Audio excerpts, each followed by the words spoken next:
শিক্ষার ক্ষেত্রে অটোমেটিক প্রতিষ্ঠানও ভালো হয়ে যায়, রেজাল্টও ভালো হয়ে যায়, এ প্লাসও অটোমেটিক এসে যায়। তাহলে সচেতন কয় জায়গায় হতে হবে? 3 জায়গায়। সচেতন কয় জায়গায়? 3 জায়গায়। প্রথমে ছাত্র মনোযোগ দিয়ে পড়ালেখা করতে হবে। 2 নম্বর অভিভাবক সচেতন থাকতে হবে। 3 নম্বর শিক্ষক সচেতন এবং প্রপারলি পারফেক্ট পাঠদান দিতে হবে। এই 3টি জায়গার জনশক্তি যদি সচেতন হয়ে যান, কোন প্রতিষ্ঠানের এ প্লাস রোধ করার সাধ্য কারণ নাই। এই জন্য প্রত্যেকটি প্রতিষ্ঠানে সবাই কিন্তু এ প্লাস পায় না। দেখা গেছে অনেকে পরীক্ষা দেয়, সামান্য কিছু ছাত্রছাত্রী এ প্লাস পায়, আর প্রতিষ্ঠানের সুনাম এই কয়েকজনের মাধ্যমে ছড়িয়ে ছিটিয়ে পড়ে। কি বলেন? আমি কিন্তু সেটা চাচ্ছি না। আমি চাচ্ছি যে তামিল মিল্লাত কামিল মাদ্রাসা, আপনারা শুনেছেন আলিয়া জগতের সর্বশ্রেষ্ঠ প্রতিষ্ঠান তামিল মিল্লাত কামিল মাদ্রাসা, যেটা টঙ্গীতে একটা শাখা আছে, মেয়েদের জন্য আলাদা কামিল মাদ্রাসা, ঢাকা মাতওয়াইল আছে, আর মেইন শাখা হলো যাত্রাবাড়ি আছে। এই মাদ্রাসাতে দেখা গেছে পরীক্ষা যদি দেয় 500, 450 প্লাস পেয়ে যায়। আমার কথা আপনারা বুঝতে পারতেছেন তো? 500 পরীক্ষা দিলে 450 প্লাস পেয়ে যায়। এমনকি একটা পরীক্ষার রেজাল্ট আমি দেখছি যে তাদের মাত্র 5 জন ছাড়া প্রায় 5 শতাধিক ছাত্র প্লাস পেয়ে গেছে, মাত্র 5 জন ছাড়া। তাহলে আমি ওই মাদ্রাসার ছাত্র, কিন্তু ওই মাদ্রাসাতে আমি কামিল মাস্টার্স ফিকাও দিয়েছি, ওই মাদ্রাসাতে আমি ফাজিলও পড়েছি, ওই মাদ্রাসাতে আমি হাদিসের উপর মাস্টার্স করেছি। তো যেই মাদ্রাসা বেশিরভাগ ছাত্ররা এ প্লাস পায়, ওই প্রতিষ্ঠানে আমি পড়ালেখা করে নিজে আসছি। তাহলে ছাত্ররা এ প্লাস কিভাবে পাবে এই বিষয়ে আমাকে নতুন করে জ্ঞান দেওয়া লাগবে নি, বলেন আপনারা? তাহলে আমার এই বিষয়ে কমাস কম কিছু হলেও এক্সপিরিয়েন্স আছে যে ছাত্ররা এ প্লাস কিভাবে পাবে। এখন হলো আমি খুব প্রতিষ্ঠানে শিক্ষকদেরকে খুব টাইট দিলাম, কড়াকড়ি করলাম, প্রিন্সিপালও খুব বেশি মনোযোগ দিলেন, কিন্তু অভিভাবক ছাত্রকে প্রতিদিন যথাযথ মাদ্রাসায় পাঠান না।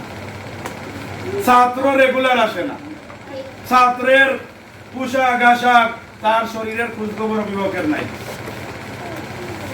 তাহলে কি ভালো রেজাল্ট করা যাবে? তাহলে আপনারা আমার উপর এই আত্মবিশ্বাস রাখবেন যে প্রতিষ্ঠানের সাইডটা আমি দেখব, শিক্ষকের সাইড আমি দেখব। অভিভাবকদের কাছে আমি একটা জিনিস আবদার করতেছি যে দৈনিক ছাত্রদেরকে গোসল করাইয়া পরিষ্কার পরিচ্ছন্ন কাপড় পরিধান করাইয়া ক্লাসে দিবেন, তাহলে ক্লাসের মধ্যে মনোযোগ থাকবে। এখন আপনার বাচ্চার দিকে কোনো খেয়াল নাই, তাকে গোসল করাইবেন, তার শরীরচর্চার প্রতি আপনার খেয়াল নাই। সে দেখা গেছে সপ্তাহে 5 দিন আমরা প্রতিষ্ঠান খোলা, এর মধ্যে 4 দিন সে অনুপস্থিত, অসুস্থ। তাহলে কি আমাদের মকসুদে মঞ্জিলে আমরা যেতে পারবো? আমরা ব্যর্থ হব। এই জন্য আমরা ব্যর্থ চাই না। আমার এখানে যারা আসেন সবাই সারপ্রাইজ হন, আশ্চর্য হন যে এই মাত্র জানুয়ারি থেকে শুরু করে মাত্র এই প্রতিষ্ঠানের বয়স একাডেমিকলি কয় মাস? 4 মাস। একাডেমিকলি কয় মাস? এই 4 মাসের ছাত্র সংখ্যা দেখে অনেকেই অভিভূত হন, মন থেকে দোয়া করেন। আমাদের প্রতি এই পড়ালেখার বিভিন্ন মানুষের দোয়া আছে। এই প্রতিষ্ঠান ইনশাআল্লাহ তার মকসুদে মঞ্জিলে যাবে, আপনাদের সর্বাত্মক সহযোগিতা কামনা করতে। সর্বোপরি যে কথাটা বলবো, একটি ফ্যামিলিতে চললে মান অভিমান এগুলো আছে না নাই? বলেন আছে না নাই? তাহলে আপনি একটা ফ্যামিলি, আপনার বাচ্চা 3-4 জন, একটা ফ্যামিলিতে দেখা গেছে এই একই মায়ের পেটের ভাই, একই মায়ের পেটের বোন, কিলাকিলি আছে না নাই? বাসায় আছেন না না? এরপরে ফ্যামিলি পরিচালনা করতে গেলে রাগ, গুসা, মান অভিমান এগুলো আছে না নাই? আছে। এই প্রতিষ্ঠানে আপনারা যদি 4-5 জনের ফ্যামিলিতে রাগ, গুসা, মান অভিমান যদি থাকে, তাহলে এখানে আমরা 126 জন ছাত্র ছাত্রীর ফ্যামিলি। এখানে এগুলো থাকা স্বাভাবিক না অস্বাভাবিক? স্বাভাবিক। সব অভিভাবক সমান না, সব ছাত্র সমান না, এইগুলো কিছু থাকবে। এইগুলাকে আমরা সার দিয়ে আমরা মকসুদে মঞ্জিলে পৌঁছে যাবো, বলেন ইনশাআল্লাহ। এগুলো আমরা সার দেব। প্রতিষ্ঠানের যে কোনো ত্রুটি বিচ্যুতি আপনাদেরকে বারবার বলছি, আপনারা কোনো শিক্ষককে ইন্টারফেয়ার করার দরকার নাই। আপনারা ডাইরেক্ট প্রিন্সিপালের হোয়াটসঅ্যাপে আপনি প্রতিষ্ঠানের যে কোনো ত্রুটি বিচ্যুতি আপনারা এইগুলো কি করবেন, আপনারা বলবেন। বললে ফায়দা কি হবে? এটা করে আমরা বেজার হব না, বরং আমরা বলবো যে যে সমস্ত অভিভাবকবৃন্দ অভিযোগ দেন, আমরা বলবো তাদের এই প্রতিষ্ঠানের প্রতি মায়া মহব্বত আছে, কারণ এই প্রতিষ্ঠানের ক্ষতি তারা চায় না, সেই জন্যই তো তাদের অভিযোগ।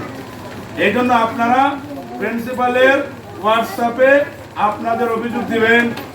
এই যে মনে করেন আমাদের ডায়েরি লেখার ক্ষেত্রে আগে কিছু দুর্বলতা ছিল না, বলেন ছিল কি ছিল না? মানে এখন কি সেই দুর্বলতা আছে?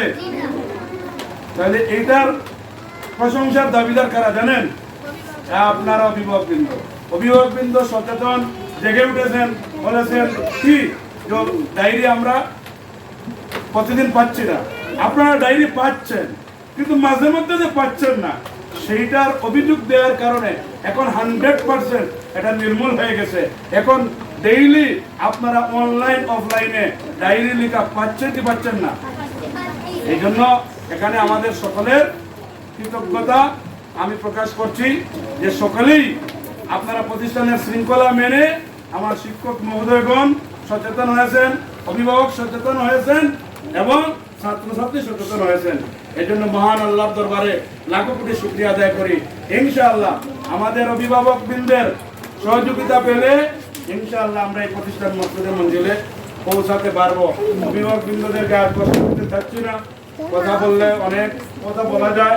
এরপরেও আমার মনে যখন যেটা হয় আমি আপনাদের গ্রুপে বলে দিই, কারণ সব সময় তো সব কথা একসাথে মনে আসবে না। এই জন্য আমি যখন যেই কথা মনে হয় আমি গ্রুপের সাথে সাথে ভয়েস দিই। আমার ভয়েসগুলো আপনারা শুনবেন।